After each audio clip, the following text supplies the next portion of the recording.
يا حبيبي Jangan lupa tonton, subscribe, like, and share. حبيبي سلام حبيبي سلام. Wa nurul iman, nurul iman alladzi huwa kal qamar, yang dicontohkan tadi oleh beliau dalam keterangan sebelumnya itu seperti bulan. Madaduhu, pertambahannya cahaya iman itu bitahqiqil ibadatil batinah, dengan memantapkan ibadah yang batin. Kayak apa cahaya iman ini? Nah, supaya bersinar, supaya tambah terang. Caranya mantapkan ibadah batin. Seperti apa? Sudah dijelaskan dalam keterangan yang dahulu, seperti ikhlas. Ikhlas itu termasuk ibadah batin. Selama ini kita beribadah karena takut neraka. Kedua ini kada sembahyang kena neraka mati. Nah, iya itu. Kedua ini kada berzakat kena bangkrut hartana ada. Jadi ibadah kita selalu demikian, dihantui dengan ketakutan-ketakutan. Kenapa kada puasa? Makanya kehausan di akhirat mun kada puasa padang mahsyar. Selalu dengan ketakutan. Nah, ikhlas seperti itu walaupun sudah benar tapi mesti diperbaiki. Selama ini kita beribadah selalu mengharapkan hal-hal yang menyenangkan diri kita.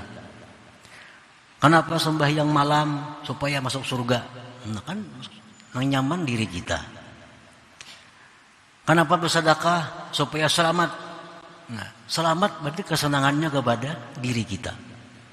Padahal yang dituntut dengan ibadah itu adalah mardhatillah, kesenangan Allah, keridhaan Allah. Kita sembahyang untuk menyenangkan Allah. Kita puasa untuk menyenangkan Allah. Kita tahajud untuk menyenangkan Allah. Nah, itu ikhlas yang benar. Nah, jadi ikhlas ini mesti ditahqiq, mesti dibujurkan. Kita tinggalkan selama ini kita beribadah karena takut neraka, karena mengharap surga, tinggalkan. Kita pindah bahwa kita beribadah untuk kesenangan Allah, untuk keridhaan Allah. Bila kita ikhlas demikian, nah ikhlas seperti itulah yang bisa menambah cahaya iman di dalam hati. Nah, para muhibbin rahimakumullah, seperti lagi contohnya khauf, takut. Takut itu takut kepada Allah. Orang takut kepada Allah tuh macam-macam. Takut kepada Allah. Takut kepada Allah termasuk ibadah batin. Ibadah batin. Ada orang yang takut kepada Allah tuh karena Allah itu maha menyiksa. Dia takutan dengan Allah.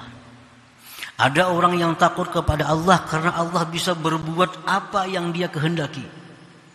Kita yang hidup saat ini bisa mati kalau Allah menghendaki mati. Orang yang kaya saat ini bisa bangkrut sekejap mata kalau Allah menghendaki.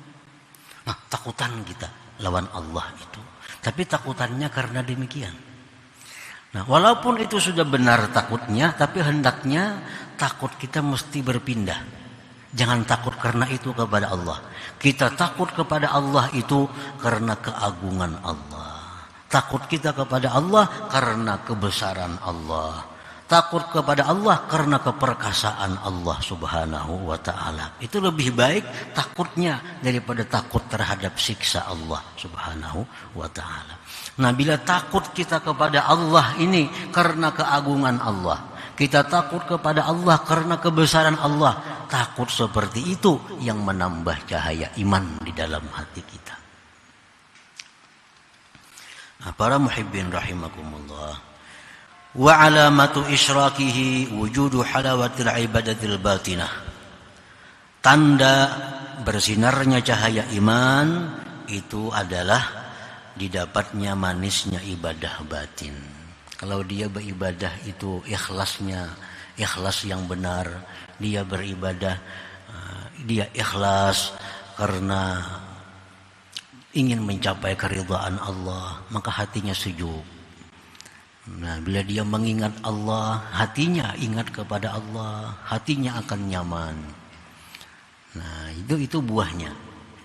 Pokoknya ibadah-ibadah batin kita akan menemukan kelezatan. Begitu kita tafakkur tentang ciptaan Allah, kita tafakkurkan bumi, langit, pohon, manusia, sehingga menunjukkan itu semua kepada keesaan Allah. Begitu nikmatnya kita tafakkur kepada Allah. Nah, ini sudah dapat manisnya tafakkur.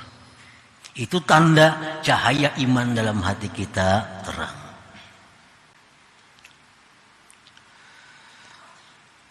Wa samaratuhu, adapun buahnya. Kalau cahaya iman ini terang, buahnya apa? Yakshifullahu lahu subuta awsafihi fil asya. Allah bukakan bagi dia akan sabitnya sifat-sifat Allah pada segala sesuatu. Segala sesuatu ini kada bisa lepas daripada sifat-sifat Allah. Nah, kalau yang tadi fi'il Allah, ini sudah naik ke sifat-sifat Allah. Semakin dekat dengan Allah artinya. Fala yara syai'an, maka dia tidak melihat sesuatu apapun di alam semesta ini illa ra'a qudratallah bidzalika syai', melainkan dia melihat kudrat Allah pada sesuatu itu. Wa iradatahu iradat Allah, wa ilmahu ilmu Allah, wa hayatahu hidupnya Allah, ila akhir sifat. Nah, kalau dulu kita melihat sesuatu itu adalah fi'il Allah, ujar hati ini. Melihat kita burung, fi'il Allah. Nah, sekarang lebih naik lagi. Kita melihat sesuatu, ingat, itu adalah tanda kudratnya Allah, iradatnya Allah, ilmunya Allah, hayatnya Allah, segala macam sifat-sifat Allah. Nah, ini sudah lebih tinggi dari kedudukan yang pertama. Orang yang duduk di makam ini dinamakan makam tauhid bis sifat namanya. Nah, melihat apapun kita ingat bahwa ini adalah kudratnya Allah, iradatnya Allah, hayatnya Allah. Melihat langit, bumi, gunung, duit, makanan, apapun kita melihat, hati kita sadar, hati kita ingat, ini adalah sifat-sifat Allah Subhanahu wa taala. Di sini kudratnya Allah, di sini iradatnya Allah. Tuhan kada iradat adalah makanan kadada. Kalau Tuhan kada hayat adalah dunia kadada. Nah, jadi semua itu timbul sifat-sifat Allah Subhanahu wa taala. Ini sudah buah orang yang cahaya imannya itu bersinar. Man tahaqqaqa bihadzal maqam, orang yang sudah mantap dalam kedudukan tauhid bis sifat ini, faqalbuhu salim, hatinya itu selamat minar riya, daripada riya. Kayak apa cara membuangi riya? Ngalih, menghilangkan riya itu. Tapi kalau sudah kita duduk di makam tauhid sifat, maka riya itu akan hilang sendirinya. Kan riya itu mengharapkan pujian makhluk. Riya mengharapkan penghormatan makhluk. Riya mengharapkan balasan makhluk. Sedangkan hati kita sudah melihat makhluk itu kada berdaya. Makhluk itu adalah bekas. Makhluk itu adalah sabitnya kudrat iradat Allah Subhanahu wa taala. Buat apa lagi riya? Nah, kenapa kita riya? Karena kita belum sampai ke kedudukan ini. Dan sementara kita belum sampai ke sini, kita akan sulit menghilangkan riya dalam segala amal kebaikan itu. Nah, para muhibbin rahimakumullah, maka hilanglah dari hati orang yang duduk di kedudukan ini riya. Ada lagi riya, apa yang diriakan? Makhluk bisa berbuat apa ada makhluk itu? Makhluk memuji kita, Tuhan menghendaki juga memuji kita. Kalau Tuhan ada menghendaki memuji kita, makhluk kada akan memuji kita.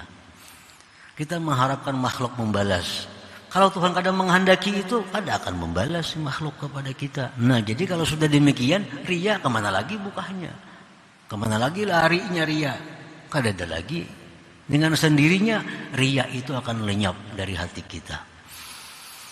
Salimun minar riya, selamat daripada riya, wa hubbil jah war riasah, mencari kedudukan, mencari pangkat di manusia? Buat apa mencari pangkat di manusia, mencari pujian di manusia? Kalau Allah tidak menghendaki, kada akan mereka memuji kita.